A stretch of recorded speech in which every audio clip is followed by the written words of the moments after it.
السلام علیکم پیار ساتھیوں، میرا نام ہے محمد روحان تنویر۔ آج کا میرا موضوع ہے رحم دلی۔ تو چلیے آئیے ہم شروع کرتے ہیں۔ ایک دفعہ الپتگین نام کا ایک آدمی خراسان کا حاکم تھا۔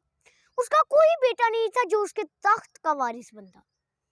اس نے اپنے داماد سبکتگین کے عمدہ اخلاق اور دانشمندی کو دیکھتے ہوئے خراسان کے ایک صوبے کا حاکم مقرر کر دیا۔ اس کی رعایا بھی اپنے سردار کی شفقت اور پیار سے بہت خوش تھی۔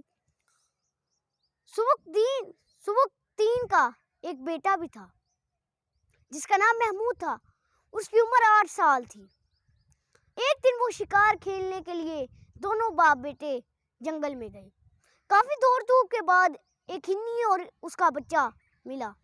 ہنی نے موت کو سامنے دیکھ کر چوکڑیاں بھرتی ہوئی محمود کے گھوڑے کی پون سے کافی دور نکل گئی، لیکن ہنی کا بچہ چھوٹا ہونے کی وجہ سے تیز نہ بھاگ سکا۔ محمود نے اسے زندہ ہی پکڑ لیا۔ محمود کو ہنی کا بچہ بڑا ہی پیارا لگا۔ اس نے کہا مجھے اسے اپنے ساتھ لے جانے دیجیے۔ تو سبکتگین نے کہا ٹھیک ہے۔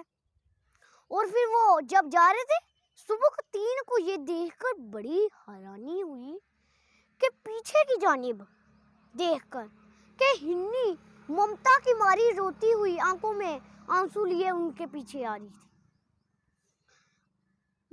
تبھی اسی وقت سبکتگین کے دل پہ چوٹ لگی۔ اس کو ہنی کی اس حالت پہ ترس آ گیا، یعنی رحم آ گیا۔ اس نے اپنے محمود بیٹے سے کہا، محمود بیٹے، ہنی دیکھو ہمارے پیچھے آ رہی اپنے بچے کو لینے، تو اسے چھوڑ دو۔ محمود کہتا نہیں ابا جان، اسے پیار سے ہاتھ لگاتے ہوئے کہتا نہیں ابا جان، میں اسے اپنے ساتھ لے جاؤں گا اور پالوں گا۔ اچھا، تو سبکتگین نے اسے پیار سے کہا، فرض کرو اگر تمہیں تمہارے ماں باپ سے کوئی طاقت کے زور سے چھین کر لے جائے تو تمہارے دل پر کیا گزرے گی؟ محمود کو بھی اس کی حالت پر بڑا رحم آ گیا، تو اس نے ہنی کے بچے کو چھوڑ دیا۔ ہنی کا بچہ چکڑیاں بھرتی ہوئی اپنی ماں کے پاس چلی گئی۔ ہنی نے ان کی طرف دیکھا اور پھر اوپر آسمان کی طرف دیکھا، اور دیکھ کر ایسا لگ رہا تھا کہ وہ اللہ کے حق میں ان کے لیے دعا کری تھی۔ پیارے بچوں، اس سے ہمیں یہ سیکھ ملتی ہے کہ کبھی بھی کسی بے زبان کو قید نہیں کرنا چاہیے، اس کو تنگ نہیں کرنا چاہیے۔ بے زبان کا خیال رکھیں گے تو اللہ ہم سے راضی ہوگا۔ شکریہ۔ میرے چینل کو سبسکرائب کریں، لائک کریں، شیئر کریں اور فالو